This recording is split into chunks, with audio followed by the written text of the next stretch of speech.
To go big means not limiting your thought process to the way that we've done things in the past, where maybe this is a process that we're not capable of today, but it's not something we can't do in the future. Anything is possible, and we can attain whatever it is we need to.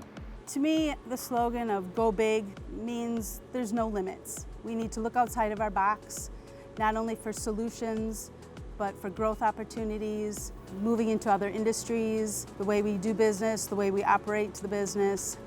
Go big, think big. These are aspirational things. This is what we get up in the morning and come to work for. This is how we can connect with our employees. And that is the essence of creativity. So you have to be able to create a new reality for Dutchland. And you cannot do that when you're thinking from a place of constraints. So you have to challenge yourself, and you have to challenge the team. What else can we do? How else can we achieve our goals? How more profitable can we be? How can we serve our customers better?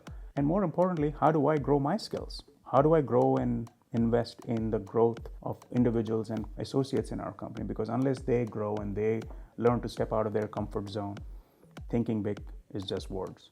And at Dutchland, we believe in doing, not talking.